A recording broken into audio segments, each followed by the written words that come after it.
10 years ago, on the night of October 31st, a small Midwestern town fell victim to an escaped killer. Under the cover of darkness, he carried out the most horrifying mass murder on record. 16 people in cold blood. Ever since that night, no one has forgotten his name. And Halloween has never been the same.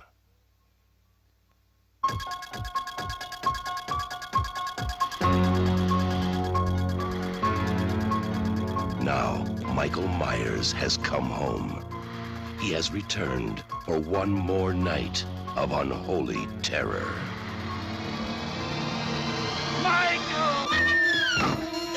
Somebody help me! He's here to kill that little girl and anybody who gets in his way. Oh, God! Who's gonna be next?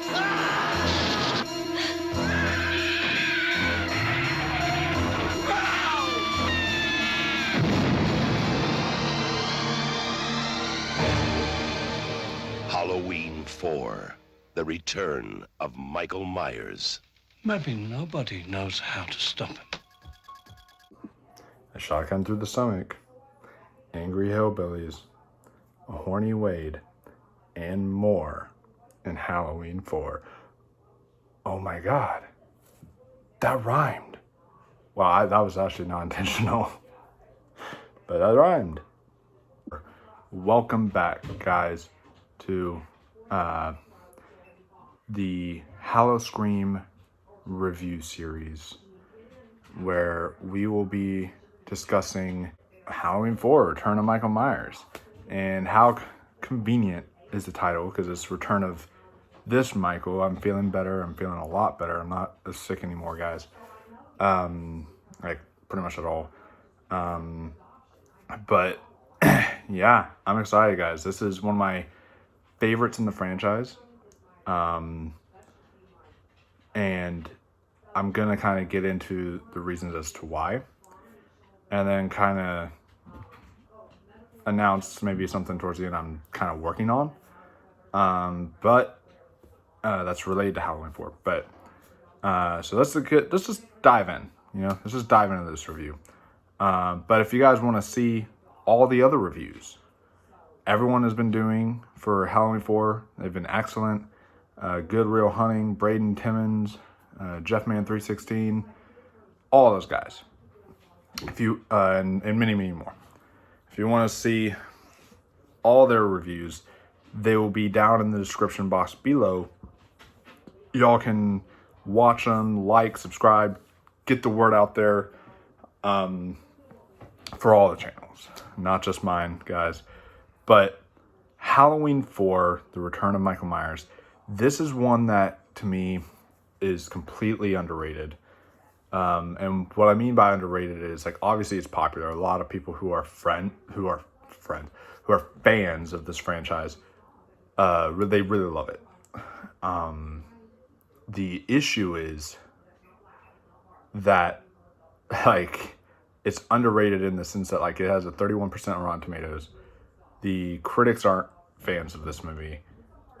So it's underrated in that sense. And to me, I think that's BS. This movie is a lot of fun, guys. I really enjoy it. And I'm very hit or miss on this franchise. But for me, Halloween 4 is right up there. This is like, I don't want to spoil where it would be in my ranking, but it's going to be pretty high, guys. So the film starts out, and out of the Michael Myers Halloween films, because we had Season of the Witch, but even that still at least has some music playing. The way this film opens is it does opening credits, but there's no music playing. And I kind of like that. The reason I like that a lot is because of the sense that, like, I don't know, it's like it really just has a more ominous feel to it. While also, I told you guys in my Halloween 1 review that there was actually another film that to me has the best atmosphere of all the Halloween franchise. And for me, that film has to be this one right here, Halloween 4. To me, I feel like I just watch this, I put this on, and it just feels like Halloween. And that's partially due to that opening scene. Like, you just watch those opening credits and you feel like you're transported to the holiday. Like, you feel like you want to go out trick-or-treating. It's really, really just excellent. And so it's got maybe my favorite opening, other than maybe the original, for a Halloween film. And then you get to kind of see where Loomis is at now, and Michael and everything, because this takes place a decade, 10 years later, after the events of Halloween 2, when, as we all know, Halloween 3 was not a success. They spent 6 years trying to right the wrongs of Halloween 3. Even if you like it, it was not a success. So they wanted to find a way to bring Michael back. So they spent 6 years trying to figure out what they can do. And they came up with this, where 10 years later you get Dr. Loomis back, and you get Michael Myers back. And Michael Myers has a different look to him. He's got like the bandaged face, which is kind of cool. And I feel like it's inspired a lot of things. Like we've seen it in other horror movies, like Goodnight Mommy and a few other horror films where it's like they got the bandage all around their face. So it's kind of, yeah, so that was kind of a cool look. That's actually one of my favorite looks of Michael. But, and then also for, as far as Laurie goes, she's now gone out of the picture. She didn't come back for this one. They pretty much write her character off as saying she died in a car accident, but she has another daughter named Jamie Lloyd, played by Daniel Harris, which is ironic. Jamie Lee Curtis, Jamie Lloyd. It sounds very similar. But yeah, so that pretty much is, and she's being kind of, I guess, because she's now Jamie Lloyd's now an orphan, so she's kind of being taken care of by this girl Rachel, who's like kind of a really good friend of hers, or friend of the family, I think, if I remember correctly. I'm trying to remember, but yeah, so she is looking over Jamie Lloyd and kind of taking care of her, and yeah, this one's like, that's pretty much the setup, and then ensues is one of the best Halloween films. So starting off with, let's get kind of to, Loomis and Michael. Like, so Loomis and Michael, I guess my one issue with this, I've got a couple issues, but one of my issues with this film is that I wish he did a little bit more to make Loomis look like, because I mean, even though I get it, it's a decade later, it's 10 years later, they could have done more to make him look burnt and make him look like truly scarred. But it's also funny too, because his scar, I think I noticed last night when I was watching it, that his scar is always constantly like moving and around, like it's like different shapes, and they weren't consistent with the makeup. So the makeup job could have been better, but Loomis is pretty much on the hunt for Michael. He knows he hears the word that they've moved his body, and he's like pretty much saying like, what have you done?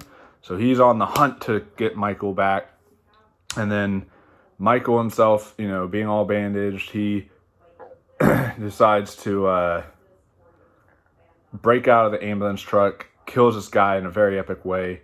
He goes to, a kind of a car place, one of the garages and stuff. He gets his jumpsuit back.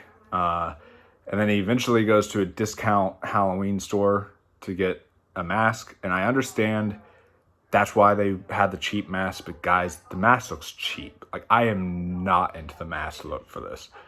And like the shoulder pads are ridiculous. It's like the way that he looks in this movie, I'm not a fan of. But I mean, the actor, George P. Wilbur, he plays Michael Myers. He did a good job. He absolutely did a good job with what he was given. I feel like he really nailed the movements really well and everything. He's not one of my favorite Michaels, though. He's kind of lower on the list, but he did a good job for what he was given. And another thing, too, is, like, why would you even sell a Michael Myers mask in a Halloween store? Like, that's like saying, oh, let's dress up as Charles Manson. Let's have a Charles Manson mask. Let's have a Ted Bundy mask. Something like that in a Halloween store for kids to dress up as. It's like, what? It's like, why? And then there was that whole fiasco later on where they have to switch the masks because apparently they were like, that they didn't have access to the mask during that one scene or something like that. And they were on like a time crunch or something like that to get the shot done. So they had an extra mask that was like, they had the weird blonde like hair that like that's really weird, and it pops up for like a second. But I just always thought that was kind of a strange thing to have that extra mask there. Better than the H2O CGI mask, though. I guess I'll say that. So let's talk about now Daniel Harris as Jamie Lloyd. Back in the 80s, their child acting was hit or miss. Like, there's some really good child acting. Like, there was Stand By Me, there was The Goonies, there was all that stuff. But, like, it was kind of not like today. Like, today you get It, you get Stranger Things, you get so many good kid actors today. Just, like, they are just incredible. But back then, it was like, it was either one way or the other. And Daniel Harris is one of the best kid acting performances I've ever seen in a movie ever. She is so good in this film. She really sells you on the peril, on she really gets the emotion out of you and makes you really understand her as just someone trying to grieve the loss of her mom. And by the way, those kids were bitches calling like her an orphan. Like, I get there's bullying in school, but like kids that young shouldn't, like, she's like supposed to be like 7 in this movie, I think. Kids that young would not be like saying shit like that. Like, that is like kind of unrealistic in a way, but that is also like, man, those kids deserve to die, just saying, by Michael Myers, because like those kids were bitches. Anyways, you really feel with her and connect with her, and it made her into a star. This is her first real big work, and I feel like she did such a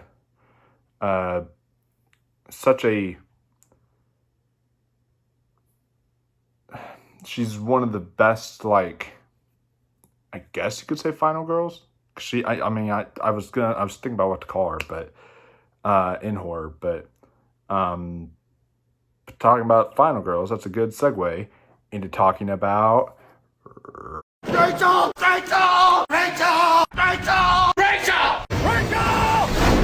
So, Rachel is, to me, she played brilliantly by Ellie Cornell. She not only was exceptional, like, from a performance point of view, but like, I know I'm going to be in the minority when I say this. I actually prefer Rachel as a character slightly over Laurie Strode. And the reason why, I know you're all yelling at me, you're all upset right now. You're like, what? But because Laurie Strode is the most popular final girl of all time, or at least one of them. But here's the thing.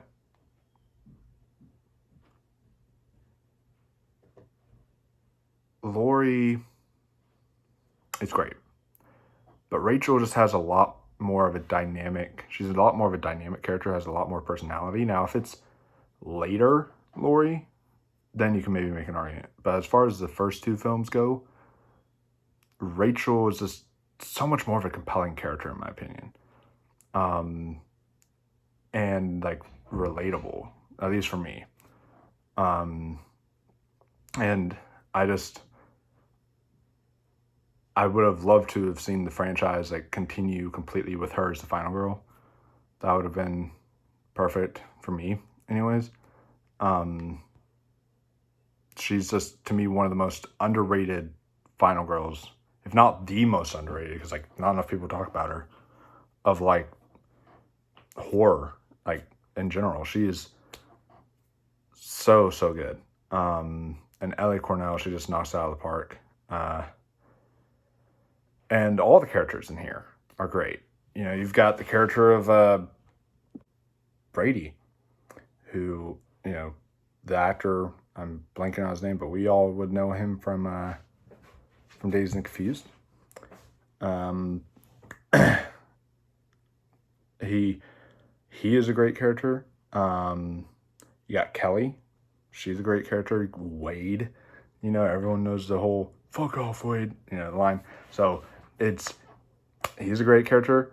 There's so many good characters in this one that really draw you in, and keep you engaged. And you know, the kills on the characters are nice. Like when Kelly gets stabbed with a shotgun, that's my favorite kill in this whole movie. You know, Michael Myers taking his thumb and like pressing it into the guy's skull.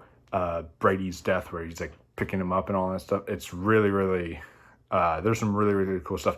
And by the way, this movie also kind of inspired, just like Halloween 1 did, inspired certain scenes. Like if you look at the stairs scene, that actually is very reminiscent to when I think it was, the character's name was like Cameron, right, from Halloween Kills. I think so. Whenever he dies, the stair scene is almost very reminiscent, as I was rewatching it, of Halloween 4. And then also in Scream 4, I think, you know, this one's intentional because it's a fourth film. And this was a fourth film.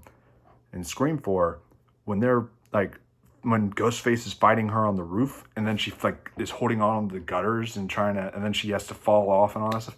It very much is reminiscent of this film, Halloween 4, where Rachel is fighting Michael on the roof, and then she has to like hold on to the gutters and then drop and all that stuff.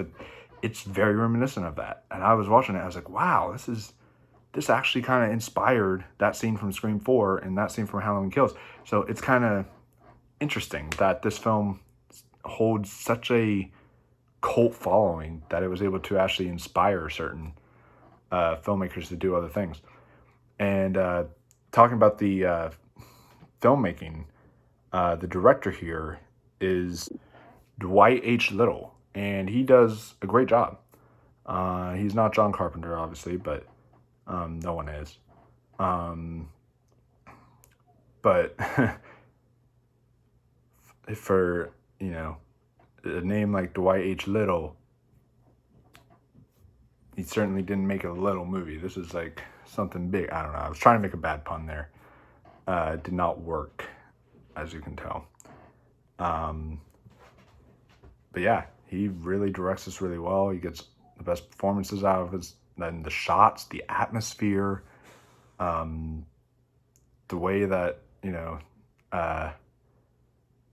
like the sound design and works in this film, the score plays into it. It's all because of him, and yeah, he does a really good job here, as well as you know, Mustafa Akkad, I think is his name.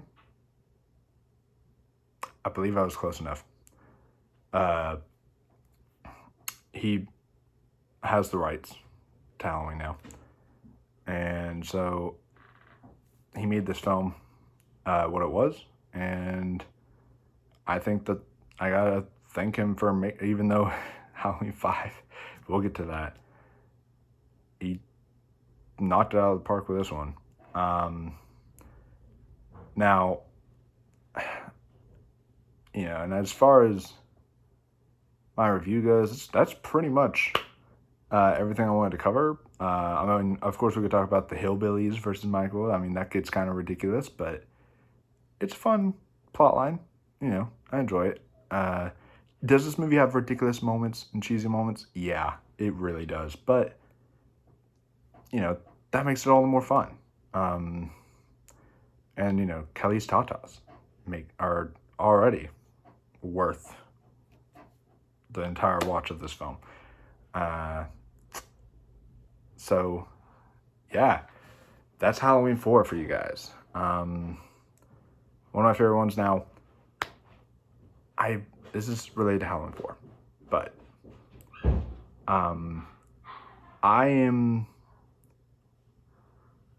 working on an outline, 2 separate ones, for a Halloween, like it would take place after Halloween 4, it would be a Halloween 4 sequel, retconning 5, and giving the fans what they wanted all along. Of Halloween 4 would be a fan film that I'm working on. The question is, and I'm curious to know what you guys would want.